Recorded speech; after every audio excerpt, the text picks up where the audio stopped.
On behalf of Stepan Rebrovich, who builds the powerful engine by hand, Ivanka Madsen, who sews every hand-fed stitch of the cabriolet top, Gerhard Royce, who tunes the radical suspension, on behalf of all those who contributed to the creation of your new Porsche 911, we would like to say thank you. In the 911, you have chosen something unique in cars today, a personality. One born in the art of hand craftsmanship and tested in the crucible of endurance racing. More rare than any metal, each component of the 911 contains over 30 years of Porsche racing heritage, which is why the 911 is like no other sports car. And so, together with our gratitude, we send you this presentation to make the process of getting to know your 911 even more enjoyable by revealing the performance heritage within, and by answering the questions most often asked about the 911, the odd how-tos, and the deep, dark mysteries, such as, why is the ignition key on the left? In the early days of Le Mans, when the cars were lined on one side and the drivers were on the other side, the start of the race would go and the drivers would have to run across and jump in their cars. Hurley Haywood is the most winning endurance driver competing today, an achievement he attained exclusively in Porsche cars.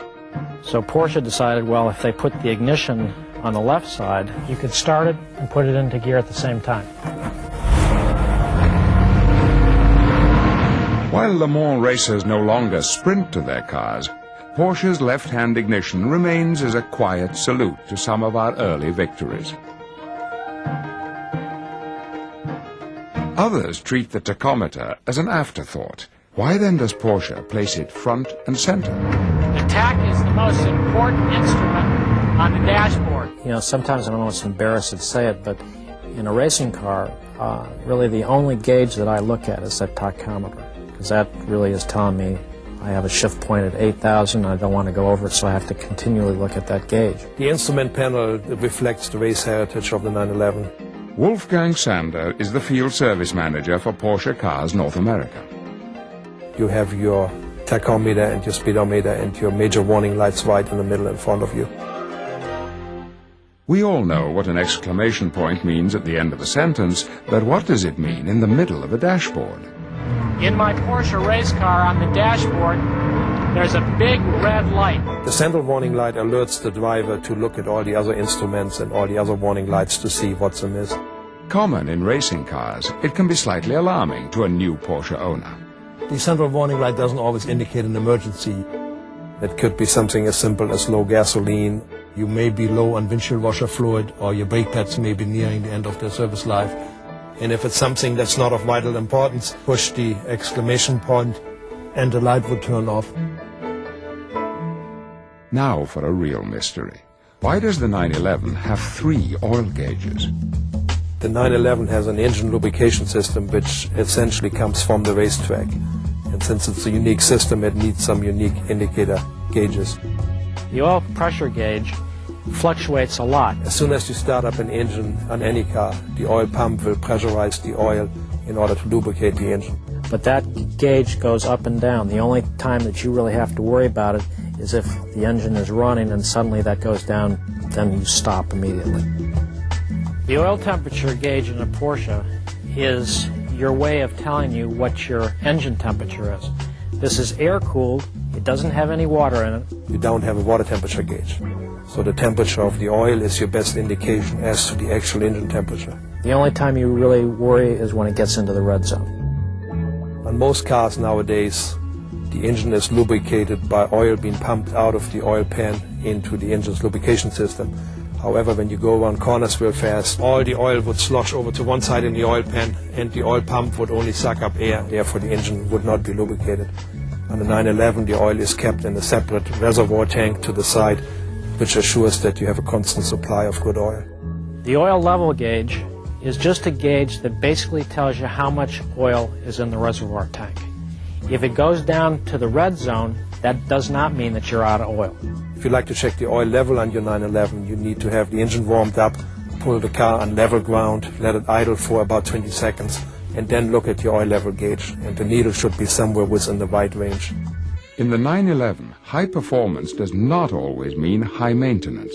For example, if you've leafed through your scheduled maintenance, Those recommended fluid changes are not misprints. You can go 15,000 miles in a Porsche before you have to change the oil. And there are several reasons for that. One of them is that the car is filled with synthetic oil, more than 10 quarts of oil circulating through the engine. There are 2 oil filters, and the material that the cylinder liner is made of contains silicone and therefore requires less lubrication than it would otherwise. All of that stuff really came directly from racing. How to make something reliable, how to make it last for a long time. Another way maintenance has been reduced on the current 911 is through the use of J200 brake fluid. The advantage is that it does not need to be changed every year, but only once every 2 years.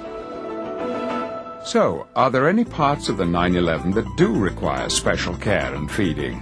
Actually, there are 4. Your tires. One of the reasons why this 911 handles so good is because they use a very soft compound tire. But as a trade-off, these tires will also wear off a little bit faster. High-performance tires are very worthwhile. You want to have the best possible tire you can to take all this technology and put it onto the ground. But there's a few things that you can do that help with the tires, and one is to keep the pressures correct on the tires. If you have too much pressure or you have too little pressure, you'll get excessive wear either on the outsides of the tires or in the middle of the tire. Now here is a mystery. Why is there no keyhole in your car door? There's no keyhole in the door because the remote transmitter will unlock the door and disarm the alarm system at the same time.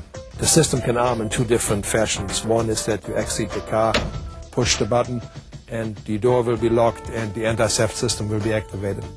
If you forget to do this after 90 seconds, the car will arm itself, and even though the doors are still open, you could not start the car. I think the security system on the new 911s is fantastic. Most insurance companies will grant discounts to owners of automobiles that have anti-theft systems like the current 911 has. I spent a lot of money buying my Porsche, and I don't want anybody to take it away from me. There's a battery inside this remote control transmitter, and you should replace it when the working range declines to about 5 feet. In a car where form follows function, door keys are obsolete. So what about hood ornaments? The crest on the front hood on the 911 actually serves 2 purposes. One is obviously to identify the car. The other one is, if you push on the crest, it's the easiest spot to close the front hood. Since you are closing into a closed compartment, you can't slam it down. All you need to do is push it down, and the hood will close real easily. Now one last question. What can this car do for you?